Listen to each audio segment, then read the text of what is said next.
Okay, this video is going to come across very strange. Okay, I promise not trying to sound like I'm above anyone else or I'm like super emotionally intelligent. All right, I am 23 years old. I am still figuring this out. My prefrontal cortex is not fully developed. I have a lot more to grow. Trust me, a lot more to grow. But I set aside some patterns directly so I can become a more emotionally intelligent individual. I have been super big on this the past 2 years of my life, and it's completely changed my trajectory, the way I kind of view the world. I'm viewing the world in a lot more of a very honest lens, and not being so much wrapped up in how I feel in the moment, but in the actuality of the situation. And so I'm going to go over some things and some methods that I kind of learned and things that I kind of take into pre-notion before I create really harsh judgments, because I think, well, I know everyone is judgmental. Like every single person is judgmental. If you say you're not judgmental, you are lying. Okay, you are a liar. Everyone is judgmental. And it's how we handle those judgments, how we feed off of those judgments that really impacts, like I said, not necessarily our character, but the way that we will coincide in a societal system, right? So the first thing I look at, right, and I live by this, I always say it, is I judge intention. Okay, I look at intention in every situation. So for example, someone could steal. Okay, why did they steal? I always think of the pre-notion, all right? Why did someone do something that they did? And you can always find someone's intention if you just continue to ask why. So say Bob steals from a store. Okay, Bob steals from a store because he has to feed his children. Bob has no money. Now we have Derek. Okay, Derek has his family taken care of. He steals from the store. Doesn't think it's a big deal. It's an easy, like, small item, like $20. No biggie. No biggie. Both of them did the action of stealing. Both Bob and Derek. They both stole. The difference is one person needed to steal because they're trying to provide for someone else. The other person stole out of their own selfishness. And I believe that selfishness is the root of all evil. I genuinely believe this. Okay? If you fall into too much selfishness, you will only act self-inflicted, which will harm other people. Right? The reason why we know that murder is wrong, the reason why we know stealing is wrong, the reason why we know lying is wrong, is because if someone did that to us, we wouldn't like it, we wouldn't appreciate it, and as a societal norm, we say, this is not okay, because if we tolerate this, if we tolerate this in one aspect, we could tolerate it for ourselves. And it creates a standard that no one is in favor of. Does that make sense? That makes sense? This is really where a lot of our morals come from, right? We don't do things that we would want. If we don't, my words are all over the place. We wouldn't do something that we didn't want done back to ourselves, right? Make sense? Make sense? So if you fall into too much selfishness, that's how you end up hurting people.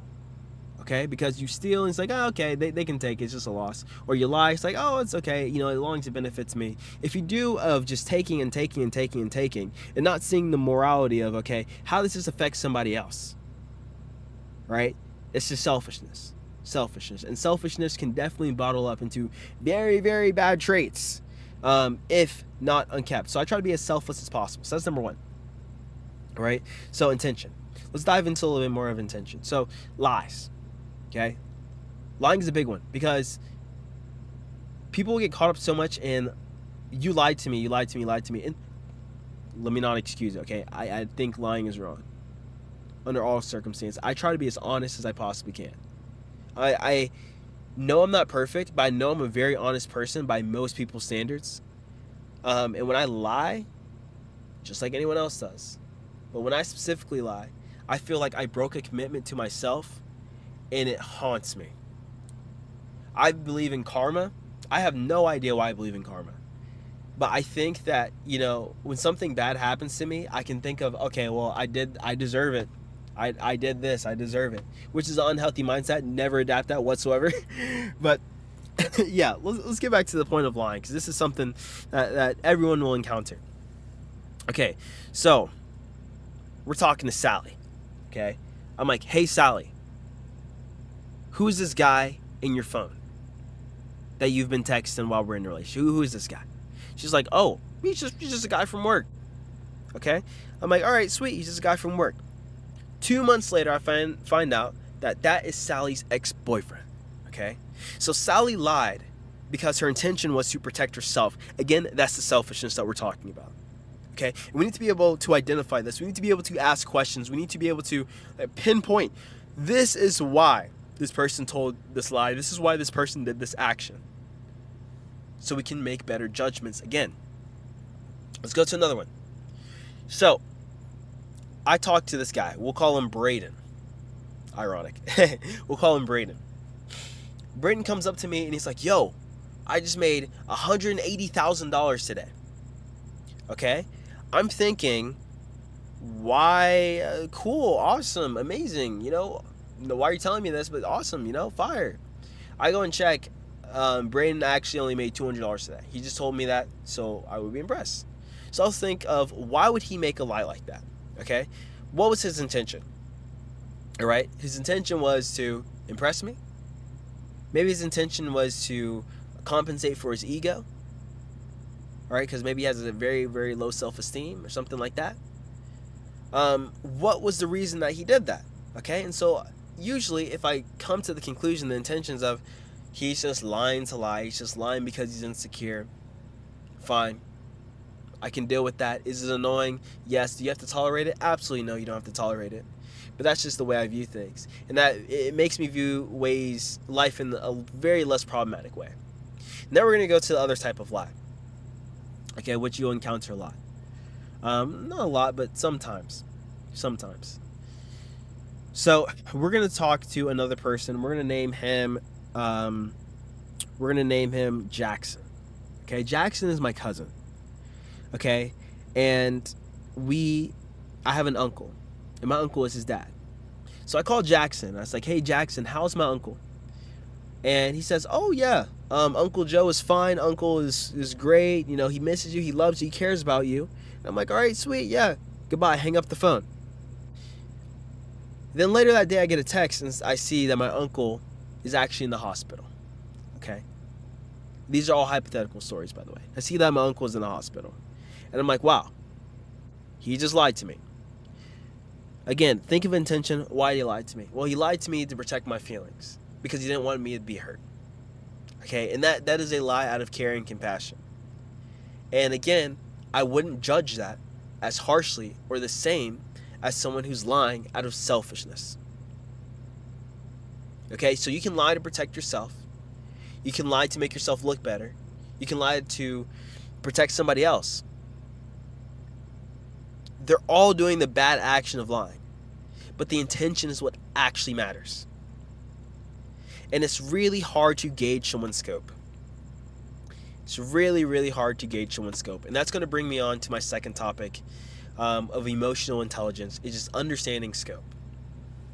Big thing. This is actually in a couple books I read. Some videos that I watched. This is from a book way, way back when. Just kidding. It was like a year and a half ago. It's understanding scope. So you have to put people into profiles. Okay? You have to accept people for who they are. And you will not be as disappointed by them.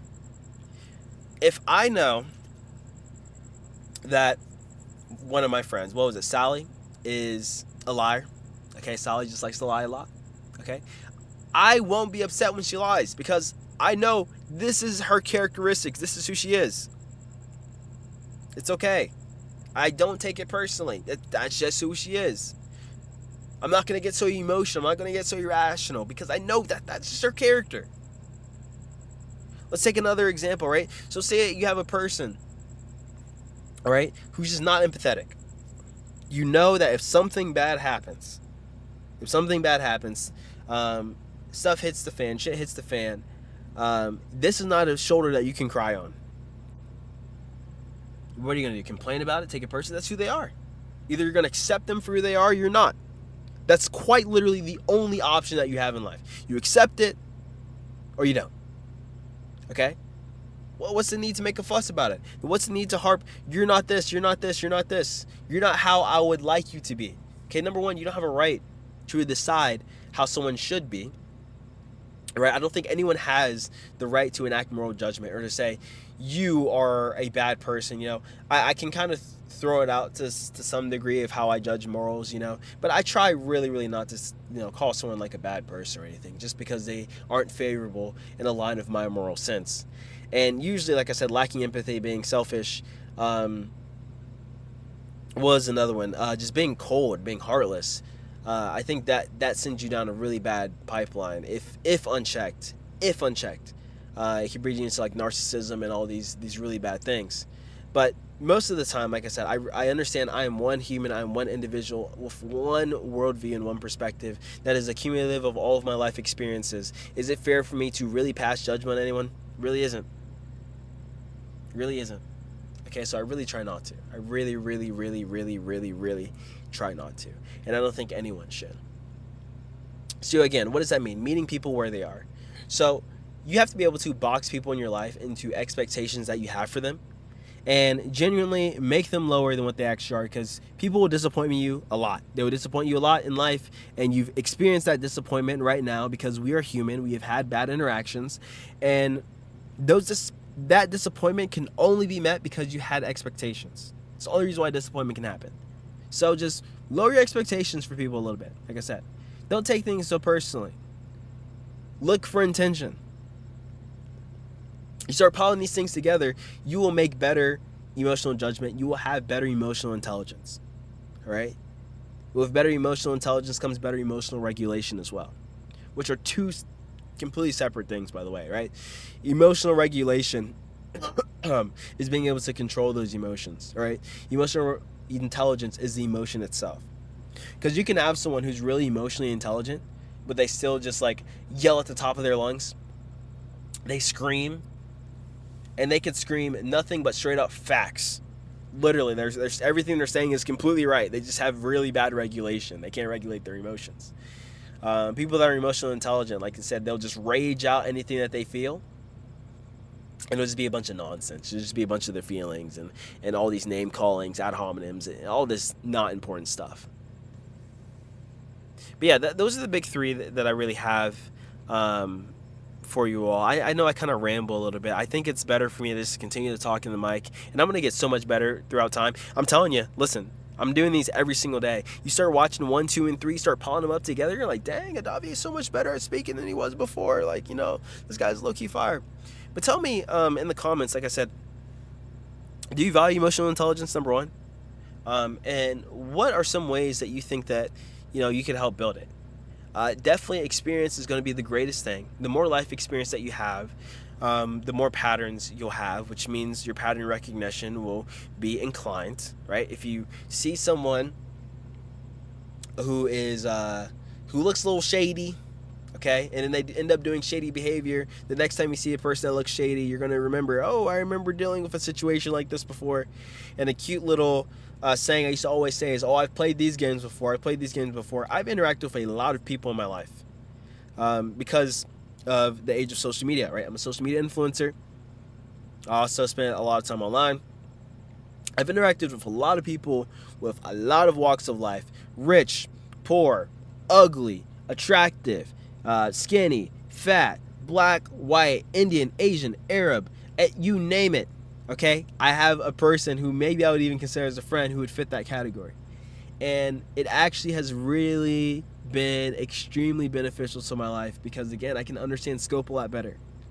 All right, I could see a PDF file. It's crazy how I have these like very good reads on people. I can see a PDF file just because, like, I remember 3 years ago, there's a friend who, I thought we were really close friends, and he was actually doing some sus stuff. You're low-key moving in the same behavior that person was moving at. I'm putting pieces together. Yo, stay away from me, brother. Stay away from me. Stuff like that. Or it really helped in like dating. I can find these early signs. I'm like, oh, look at that. You have tattoos. You have blue hair. You have a septum piercing, which this is no archetype of mine, right? This is hypothetical, right? You have these attributes, all right? I've seen these attributes and traits before of the type of people that are attracted to things like that. What could that tell me about you as a person? So I'm going to have these prejudgments. Again, from pattern recognition. So get more life experience. Okay, any video that you watch of self-help or self-improvement or mindset, genuinely, if you have more life experience, if you talk to more people, you will see the benefits and you just take something positive from it. It's helped me so much in my life. It's helped mature me so fast, from having so much exposure, both good and bad. The one thing I love about pain, necessarily, and such an oxymoron to say I love about pain. One thing I love about pain is a very fast teacher. Pain is the fastest teacher. As a kid, if we put our hand on a really hot stove, we know instantly, oh, that's hot, don't touch it again, okay? Don't touch it again, that's hot. But when you learn through comfort, you learn slower. That's just the truth of the matter.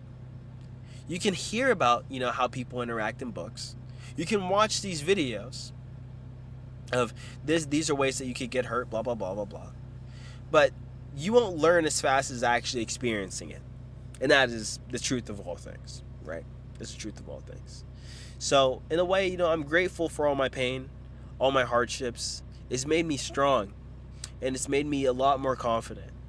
Like I said, I'm not going to say I'm going to be a Marty. Like I said, I feel like I'm a great person. And I should say that more often. Like, I'm a great person. You should say that to yourself. I'm a great person. You should tell yourself, I'm beautiful, I'm strong, I'm intelligent. All the time. Again, it's those affirmations. Now, I'm getting way off topic. It's like almost 1 a.m. here. I'm going to upload this video literally right when I get into the house. I had a pretty long day of thinking. So, yeah, I'm posting every single day on this channel. Hopefully you enjoyed. Hey, if you watch to the end, comment Blueberry. I really want to know who's the real one. I'm curious. I'm curious if people actually watch this to the end. But yeah, thanks so much for listening. I'll be back tomorrow. Good night. See ya.